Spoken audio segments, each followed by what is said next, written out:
Usually when I do things like this, I start from the front end to the back, meaning defensive linemen, then the linebackers, and then the DBs. Well, this year I'm going to do the opposite because I'm honestly so excited about our secondary. So I'm going to start with our secondary. Realistic expectations for the Texans, DBs, or secondary, whatever you want to call it. Now, right off the bat, I'm going to just say this. A lot of people are expecting the secondary to be completely trash. Now, if you're a Texans fan, you're not expecting this secondary to be trash. It's mostly just the national media, fans of other teams. Like, I've already seen Chiefs fans talking mess about the Texas secondary. Oh my god, you guys are bringing back the same secondary that Mahomes torched last year in the playoffs to week one? Haha, you guys already lost. It's not the secondary. The secondary is not the issue. Issue was the pass rush, but that's a story for another day. These DBs are really underrated in my opinion, and they're going to do a great job for the Texans this season. Now, I'm not saying, we're going to have a Jalen Ramsey back there or anything like that, but I 100% trust our corners, and I 100% trust J. Mother effing Reid. I like our DBs. I do. And let's start off with the corners. Now, at cornerback 1, personally, I believe that should be Gareon Conley. Gareon Conley came in mid-season, week 7, week 8? And he had to learn on the fly, and he had a very good season. Now, a lot of people think Bradley Roby is our best corner, but I'm gonna be honest, man. He's not. I mean, don't get me wrong. I'm not saying he's bad, but Conley is better. He is stickier in coverage, and he doesn't give up on the plate. Like, even if it looks like the receiver caught the ball, Conley rips it out. That's something Roby does not do. Now, Roby does, have flashier plays like the picks and the pick six and stuff like that, but personally, I would rather have a guy who is sticky in coverage, like really sticky in coverage, rips the ball out, doesn't allow many receptions, has touchdown saving plays, than a guy who allows plays here and there, goes for the tackle instead of the ball, and then has, a few INTs here and there. But I mean, to each their own, everybody has different preferences, but to me personally, I prefer Gareon Conley. And I think Gareon Conley's going to be so good for the Houston Texans this year that they're going to lose him. Now look, Conley is going to be very good for us. I am very, very high on Conley. I've been very high on Conley since the moment O'Brien traded for him. I was so happy when we got Gareon Conley, and I knew he was going to be good for the Texans because the Raiders ran a zone scheme while Gareon Conley specialized in man coverage. So he comes here, he plays man coverage, and he balls out. Hey man, that's just the way football works. Scheme definitely matters. Now, I think the plays for Conley, the picks and all that, they're eventually going to come. Now, I'm not saying he's going to have 18 interceptions next year, but 2 or 3, I could definitely see it. Last year he had 14 passes defended with us. So yeah, he's definitely going to do some things. He had a whole off season. He's going to have a whole, season to prepare with us. And he's going to have a really good season for us. Now, because of that, we're not going to be able to afford him. Because last year, mediocre to bad corners like James Bradbury and Trey Waynes got 14 mil a year. 14 mil a year. If Gareon Conley has a good season, he's gone. There is no way the Texans pay Gareon Conley 14 to 15 mil a year. As cheap as Roby is, we got Roby for 10.5 mil. That is robbery, especially when you compare him to James Bradbury and Trey Waynes, who are nowhere near as good as Bradley Roby. We got Roby for cheap. And despite that, we still wouldn't afford Gareon Conley, or would be able to afford Gareon Conley. So I unfortunately believe that Gareon Conley will be gone after this season. And I think it was a mistake not to pick up his 5th-year option. Anyways, now moving on to Roby. I did touch on Roby quite a bit. He makes plays, INTs, pick sixes, but he does allow a little bit more catches than Gareon Conley. But hey, man, Roby as a cornerback too, really, really good. Another guy who is good. He's got speed. Again, I'm not saying these guys are Jalen Ramseys. You do not need 2 Jalen Ramseys back there, man. Like, Conley as cornerback 1 and Roby as cornerback 2, that's going to be very, very good for the Texans. I mean, I'm definitely excited for these corners. This might be the best Texans corner duo in franchise history, honestly, because I think Gareon Conley is better. Well, Gareon Conley and Bradley Roby are better than prime J-Jo and young Kareem Jackson. I mean, I think them two are better than prime Boye in 2016 and washed up J-Jo. You know what I'm saying? Like, the Texans have never had 2 good corners on the field at the same time. So this could end up being the best corner duo in franchise history. It's a shame it's only going to last a year. And then you got Lonnie Johnson. Now, initially, I wasn't a fan of Lonnie Johnson, but Lonnie Johnson has been working extremely hard. You can see it on Twitter, on the Instagram, and all that other stuff.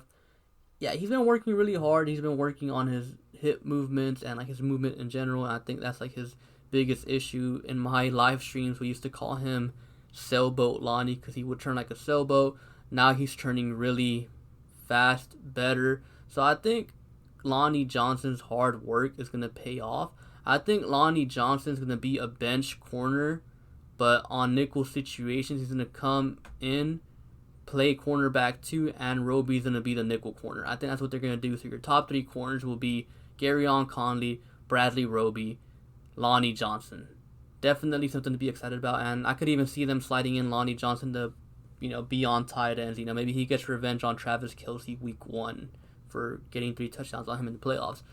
Now, after that, you have decent depth. You got Vernon Hargreaves. Now, Vernon Hargreaves, he's hit or miss. Inconsistent player. When he's on, he's good. When he's off, he's bad.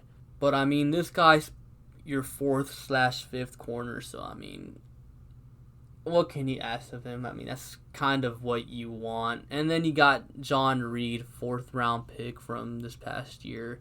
Very smart player, slot/nickel guy. I think he's going to be good for us this year.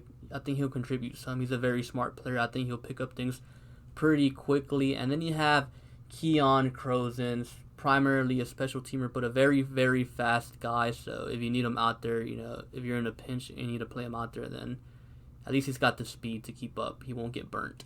And then moving on to the safeties, like I said, Justin Reid. Dude is an absolute stud. Very slept on. Last year, he didn't have as good a year as he did his rookie year, but that was because of the shoulder injury. He's going into year 3. He's going in healthy. He's going to stay healthy, and he's going to be very, very good for the Texans because he's a do-it-all safety. He can play in the box. He could play deep, and he could be a roam-around safety, reading the eyes of the quarterback, lurking around, kind of how like Ed Reed used to do type of stuff. He's that kind of player. He's a smart player, and he's the leader of our secondary, man. And this is crazy. Justin Reid, in just 2 years, is the best safety in franchise history. Think about it. Who else has been better than Justin Reid? Bernard Pollard? Please. Glover Quinn, he played safety for 1 year here, because I know some people are going to say Glover Quinn. Ed Reed? Like, come on. Maybe Daniel Manning, but Daniel Manning was never really as good as Justin Reid. Yeah, so Justin Reid being the leader of the secondary, very excited, just those 4 guys right there. Justin Reid, Gareon Conley, Bradley Roby, Lonnie Johnson. Should have you very, very excited.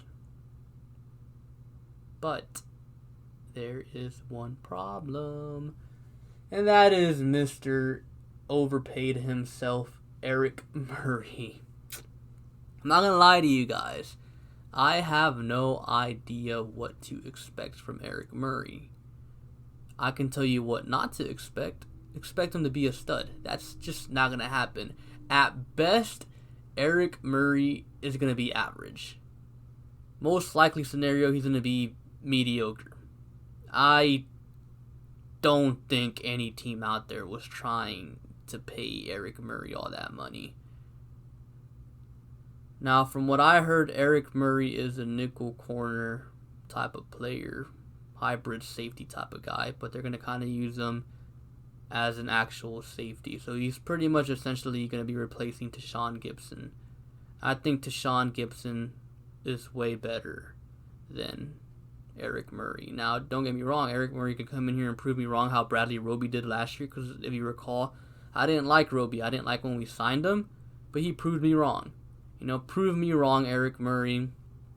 But, the only issue I have with the secondary is Eric Murray, and I just do not know what to expect from Eric Murray, so I am definitely worried about that. But I will say this. A lot of Texans fans are saying this Texans secondary is going to be bad because of Eric Murray. One bad player in your secondary doesn't make your entire secondary bad. We have Justin Reid. We have Keon Crozens, Bradley Roby, Lonnie Johnson. Just because we have Eric Murray doesn't mean our secondary is going to be bad. And honestly, he's a safety. If he's average, our secondary is going to be good AF. One safety doesn't kill your entire secondary. And then, of course, you got the backups like Jalen Watkins, A.J. Moore, Michael Thomas. Definitely excited for that guy, especially Jalen Watkins. Apparently, Chargers fans were upset when they lost him, so he should be good. Michael Thomas, the safety, very good special teamer. Jalen Watkins, actually also a very good special teamer. A.J. Moore was a decent special teamer for us as well. I think they all five make the roster, obviously. So, hey, man. Our special teams players from the secondary, Keon Crozens, Jalen Watkins, Michael Thomas, that is definitely something to be excited about. Even though our special teams coordinator, Brad Seeley, retired, we got more talented special teamers. And I know it's, a lot of people won't be excited about that, but hey, I'm not kind of getting off topic here, but still, though, I remember the days where we had the worst ranked special teams. We went from having the worst ranked special teams to one of the best in the league. And anytime we get an awesome special teamer, it gets me excited. Obviously, we already have John Weeks, but that's a story for another day. But yeah, overall, I'm expecting this Texans secondary to be above average to good. Now, what's stopping it from being great? Well, we don't have a Jalen Ramsey. But that's fine. And obviously, the uncertainty with our other safety spot, which is Eric Murray. We don't know. And then obviously, you have the whole pass rush situation, too. That can definitely affect the secondary how it did last year. But yeah, like I said, I am very excited for this Texans secondary. This is honestly the most excited I've been for a Texans secondary in a while. Because we have a lot of young talent, those three guys in particular. Lonnie Johnson, been working really hard, second round pick from last year, 6'3" guy, pretty fast. Keon Crozens, stud player that we low-key stole from the Raiders. Raiders fans to this day on Twitter cry about it. Well, why is Conley good with y'all, but he wasn't good with us? Oh no, he sucks, haha.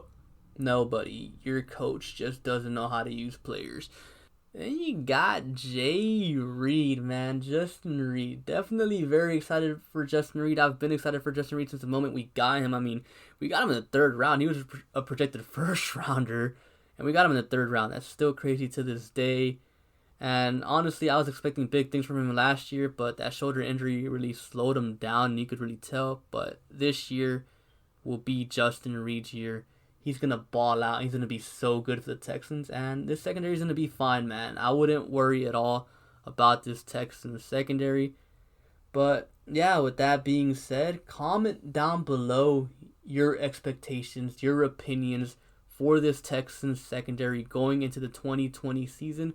And be sure to like and subscribe. Thank you for watching, and I'll catch you guys later. Peace.